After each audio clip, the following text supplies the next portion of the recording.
Personal notice. Danger's my stock and trade. If the job's too tough for you to handle, you got a job for me, George Valentine. Write full details.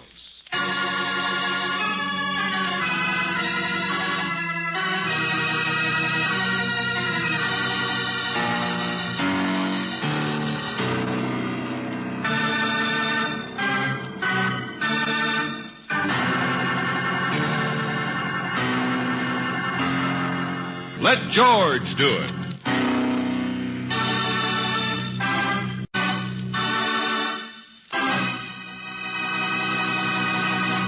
Now, tonight's story, The Noose Hangs High, another adventure of George Valentine.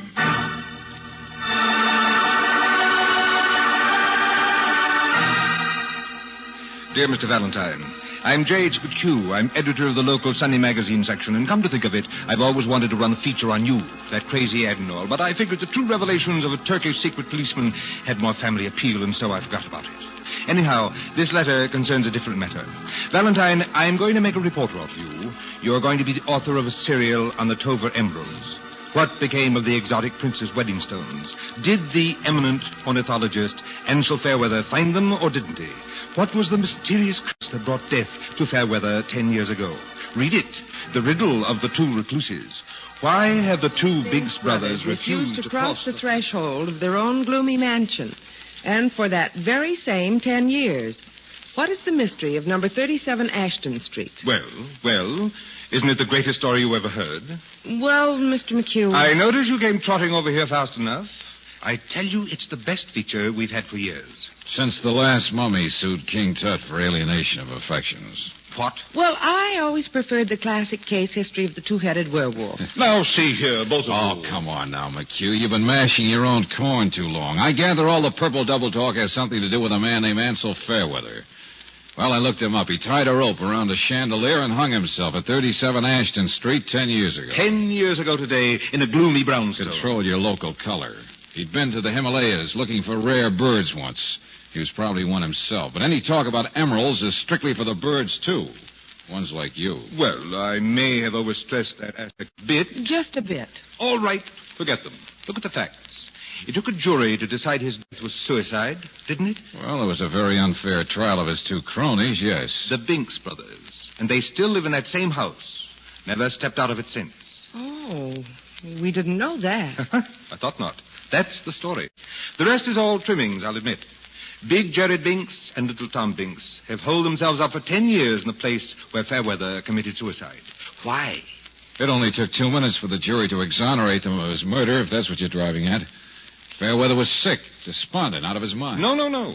I'm not trying to say they killed him. And to be unfairly accused of his murder might make anyone withdraw from the world a little. You think I'm trying to make something out of nothing? Cook up a story that's a little too wild? We think you're an expert at it. No offense, of course. Not at all. And, of course, you understand, Mr. Valentine, I would no more seriously think of hiring you even to write your own name than I would jump off the Golden Gate Bridge. Well, now, that's better. Well, now that we got that off our chest, what do you really want me for? Facts.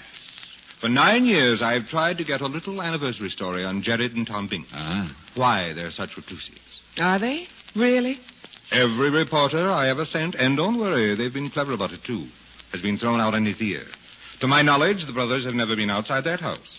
And no visitor has ever been inside it. Why? You get the facts. I'll write the story. You get paid.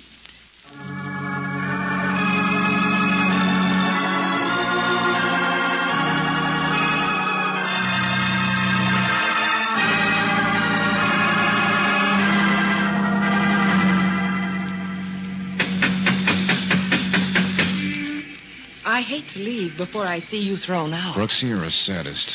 Look, you go and check on Fairweather's death, will you? Uh-oh. Here's the little one. Oh, and how do you do, sir? My name is Valentine. How do you do? I represent the City Fire Protection League, Department of Fire Inspection Service, in the interest of fire prevention. I'm sure you won't mind my taking a few minutes of your time for an examination of the premises before I...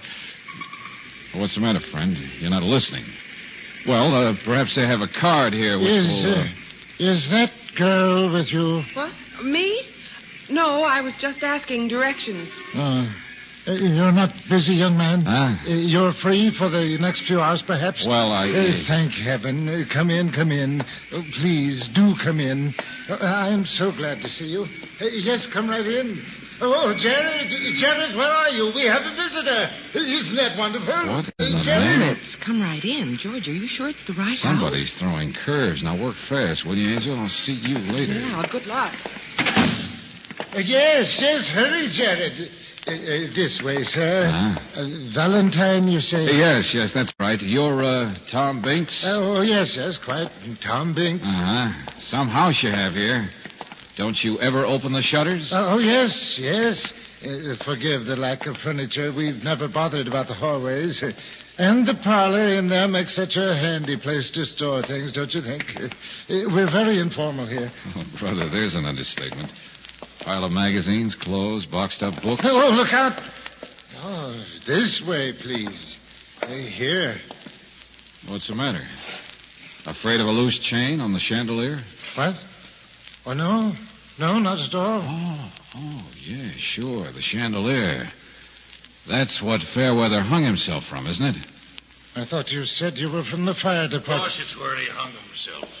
What of it? Well, Mr. Merton. What are you doing here, young man? Well, I invited him in. There's no reason. You might answer the same question, friend. I thought these guys lived alone. The name is Merton. The Binks boys aren't crazy. I am. I handle their business affairs. Mr. Merton is just on his way out. Yes, see what I mean? I've been trying to leave for the past 3 hours. Now Tom kicks me out. Oh, no, but I think all of our That's business... because you walked in. I make one visit a year to this place. I spend the rest of the year calming down. I don't follow you, but I guess that's all right. Of course you don't. Who could? You don't know it, but you've been tapped to take my place holding hands. What? Now, Mr. Valentine is interested in our work, and I was just going to show him through the It's house. all yours, son. You scare the boogeyman for a while. The boogeyman? Yeah, sure. Make a good story for you. Now, come on, tell the truth. What newspaper you from? Newspaper? None. But what's the story? Oh, I don't really care who you are. Tom, where's my coat? I hung it up. I'll get it for you. Boogeyman. That's the story, you know. It's a haunted house. Okay, Buster, I'm dumb. What's going on? So am I. Valuable property, but kept in a mess. Good securities, but all gummed up. Couple of loony clients, that's all. Well, look around you. Nuts. Lived alone so long, they imagine that... No. Hey, what's the matter? The light cord. Merton, look. Oh, Jared, come down for here. the love of... What? Hey, you see, another knot. It's tied in a knot like the others. The light cord in the closet here. Tied in a hangman's knot. A noose. He's found some others around like that. Well, now, who's the practical joker that did None this? of us. That's it. None of us ties those knots. What is it, Tom? What is it? Look here. I didn't do it. Well, of course you didn't. No one did. Oh, Jared, this is Mr. Valentine. I asked him to... I could hear you from upstairs. I could hear. I don't think it is good to ask people in. Hey, you see, young fella, I haven't got a card to the club like I have. You have finished your business, Mr. Merton. Get out. Jared, now wait. I know what happens when people come in, but... I'm not afraid of any nooses. There is nothing for anybody to be afraid of. Please, Jared. Perhaps you tie the nooses yourself, Tom. What? Perhaps you don't know that you do. But it's all right. There's nothing to be afraid of. No, I don't. It occurred to me when I saw the shadow on the stairway. From this same noose, I suppose. What shadow? Stairway? Oh, no. This door was shut. Oh, brother. Now, take it easy, Tom. Oh, look. Yes. You can see it on the wall. It's a shadow of a noose this time.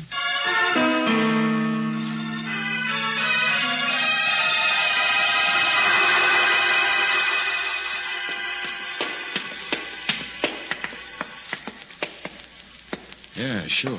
From upstairs here. Only place it could have come from. There is nobody else in the house, Mr. Valentine. Hey, now you can't see the shadow anymore down there. Oh, Jared, for the love of Well, God. that does it. I'm getting out of here. Where's your telephone? There's one in the library, but we don't want any policemen. This is nothing to be upset about. Who said anything about policemen? They've got an extension. They'll listen while you call. Come on with me to the drugstore. Let them listen. I'm like you are, Jared. I'm not nervous. I don't get a guilty feeling when I look at a noose. Not yet.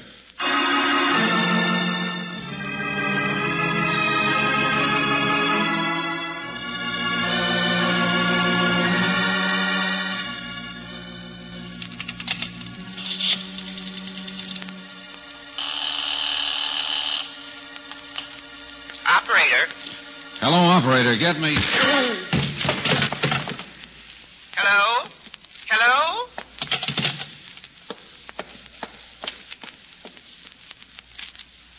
Mr. Valentine? Oh, Mr. Valentine. I wondered if you were on the telephone. Mr. Valentine. Mr. Valentine.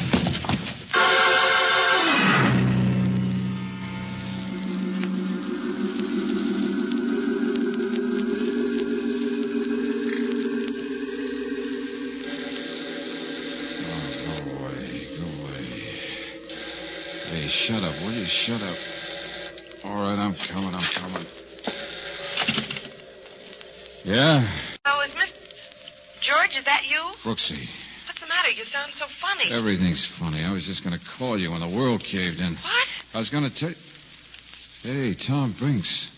Looks like he fainted or something. George, for heaven's sake. He's crazy. They're all crazy. The whole place is crazy, Brooksy. So am I.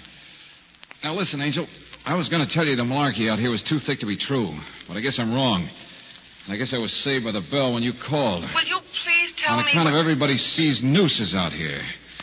Well, now I do, too. What? Yeah, Angel. There's one made out of rope neatly draped around my neck.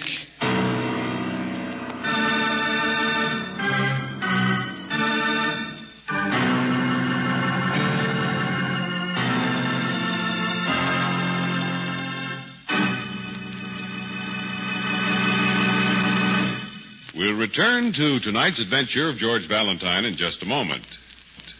And now, back to tonight's adventure of George Valentine. The two Binks brothers, Jared and Tom, two recluses whose friend hung himself 10 years ago. And now, the Binks brothers are seeing the shadow of a noose. Light cords and sash cords have been tied with hangman's knots. Well, if your name is George Valentine, the whole thing looks a little wild to you. That is, until you yourself get knocked out and come to with a rope around your neck. Angel, I don't know what hit me, I tell you. But, I got George, a plenty sore neck, though. If I hadn't telephoned, someone must have been trying to kill Oh, you. Brooksy, skip it, will you? I'm all right. What did you find? Well, all that silly stuff about emeralds may not have been so silly. Huh? What? Oh, Mr. Fairweather's death 10 years ago was suicide. But he was supposed to have picked up some stones in India, and the only ones they've ever found have been in Kansas. Just one or two. Oh, you make a lot of sense. How would some of the Tover emeralds get in Kansas if they're supposed to be lost somewhere in India? I mean, someone must have found them. And... Yeah. Only the police don't know who. That's right. And there's nothing illegal anyway. If they were found, somebody just sold it. Angel, I love you. What? You're fitting the first piece into the jigsaw. Only this house out here is such a big barn of a place with so many rooms and so much junk that That what? I'll call you back in 15 minutes. Hello. Who are you? Cleaning lady at the booby hatch. Oh, lady with jokes, huh? I worked in a real booby hatch once. Come in to bring the week's food for the Binks, that's all. I'm a long order cook now. Hermit's got to eat, don't they? Only, say, what did you do to Tom there? Nothing. He fainted. He's all right. Yeah. Ain't he a funny one? Spends all of his time drawing birds. Looks kind of like a sparrow Hey, himself. wait a minute. What are you doing? Put him down. I know where I'm at. I was a nurse once. Oh, I'm all right. No, please. Every time I come to this place, something crazy happens. There's a man out back to see you, Mr. Binks. What's that, Mabel? That man who owns the house. That Fairweather. Fairweather? Man who owns Is it? it any of your business, mister? Duchess, go tell the man to wait. What? Yeah, you're losing your job as nurse. Get out.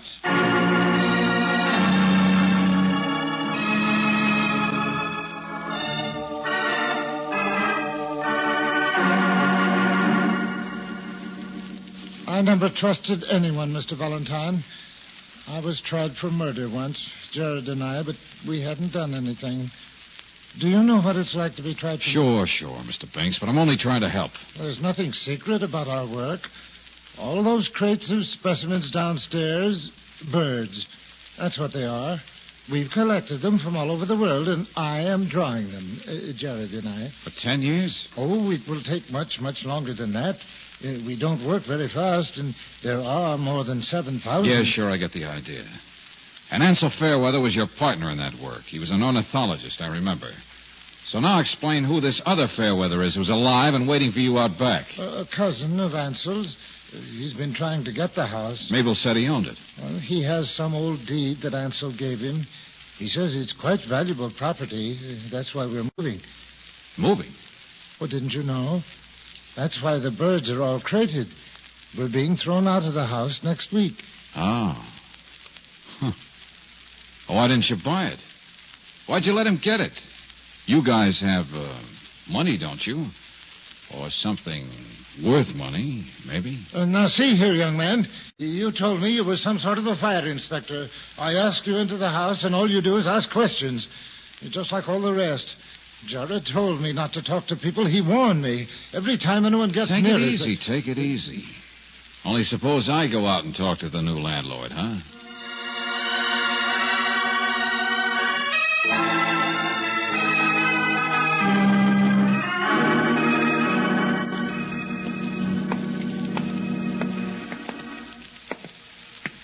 Hey, all this stuff on the back porch, do you suppose it's going too, Mr. Fairweather? How should I know? A couple of blame crackpots.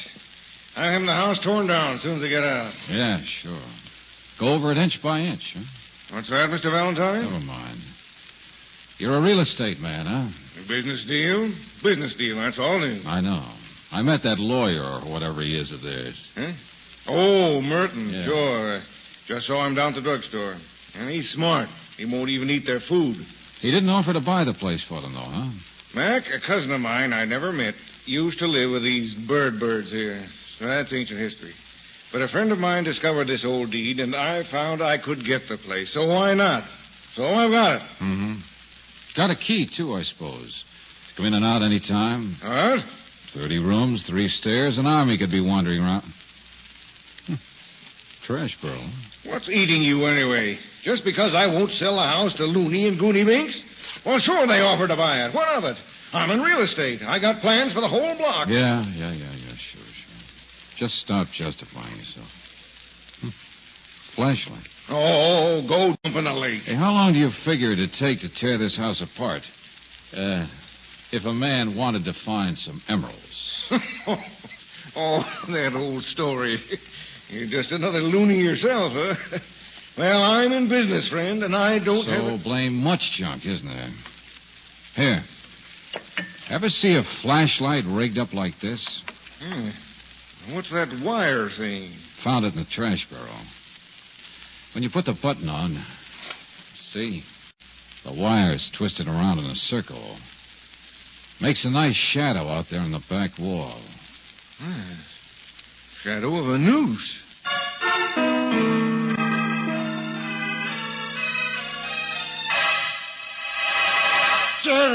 Jared! What in the name of... Jared! Tom, where are you? What's happened? Chandelier. The noose. He's dead. He's dead! Tom, come back here. Come back here. Tom! Oh, you crazy idiot. Who says he's dead, huh? Might just as well be, I suppose. You hung yourself, sure. Oh, brother. Not heavy or anything, are you, Gerald? Tom, hey, anybody! Okay, come on, Hermit. Let's get you out of here. You need help fast.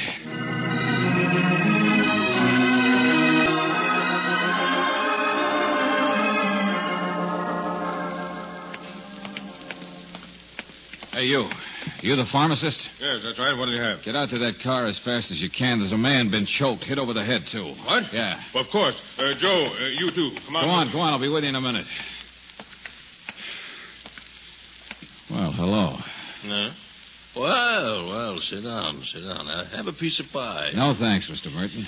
So, Yeah, had enough prying around in the booby hatch, huh? Hermit's Hollow. Once a year is all I can stand. Sure.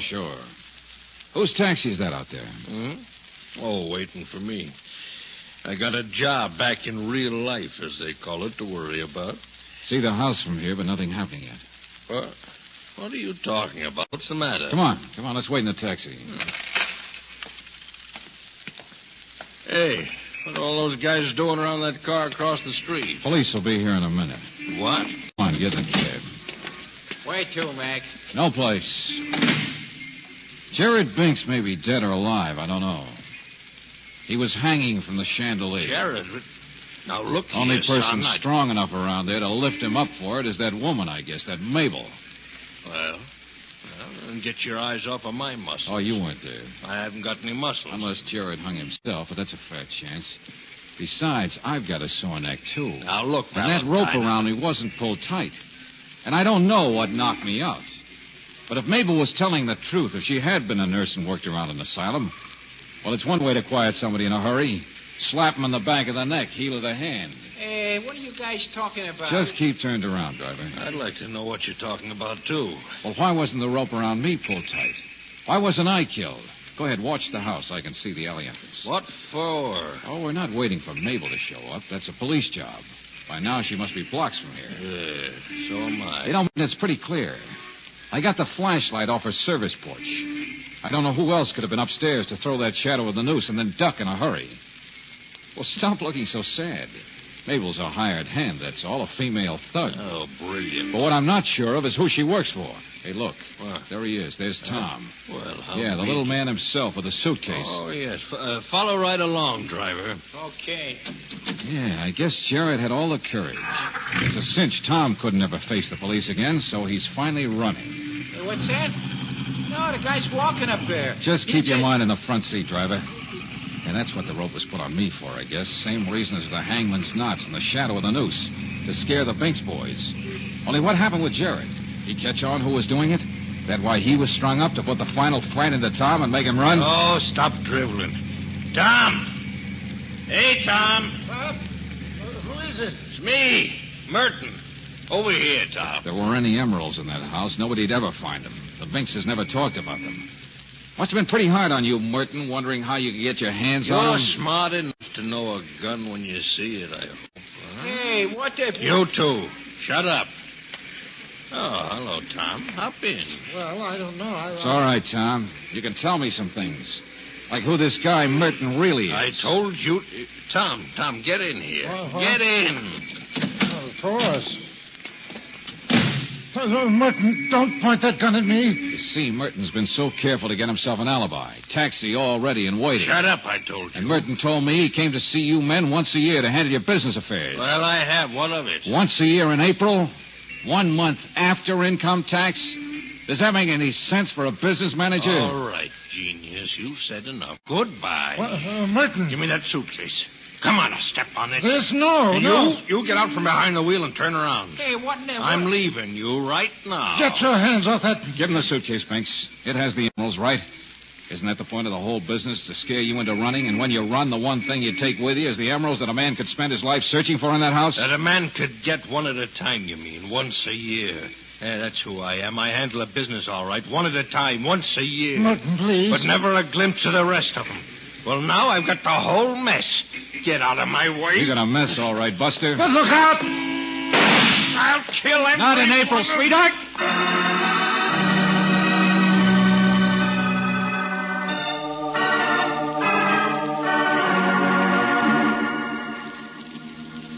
Mr. Valentine, yes. Yes, that's all true. Give me the suitcase then, Tom. This guy's safe for the police. I want to find how your brother is. But people will come and they'll bother me. There'll be policemen and photographers. Well, there's nothing wrong with you having the rest of the emeralds. But Jared and I only use the emeralds to carry on our work. Now this suitcase, you open it. What the... Is there anything wrong, Mr. Valentine? Well, no, not from your point of view, friend. But in a few minutes, I got a date with Miss Brooks and a guy named McHugh at my office. I'm going to find out how they can take a surprise.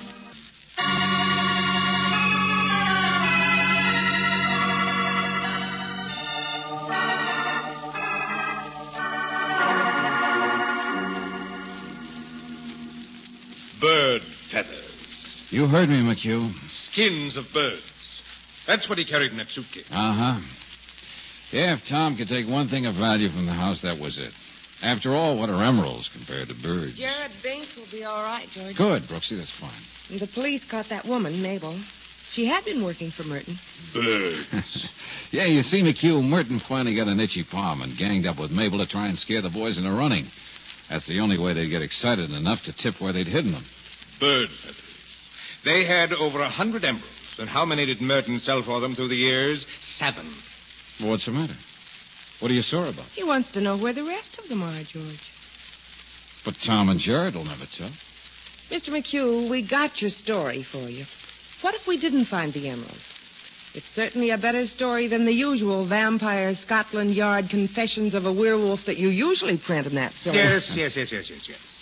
But it's a little wild, don't you think? The noose hangs high. See what I mean? Who'll ever believe it?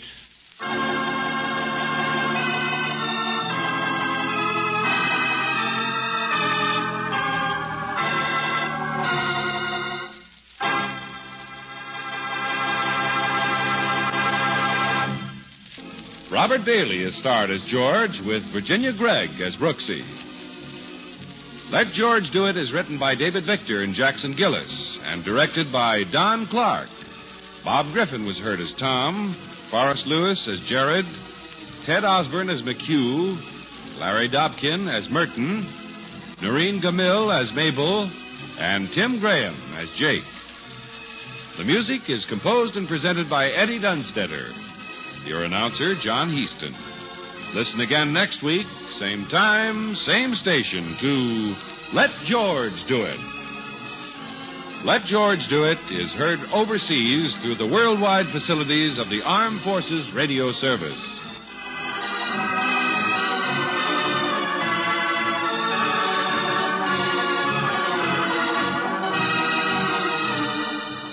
This is the Mutual Don Lee Broadcasting System.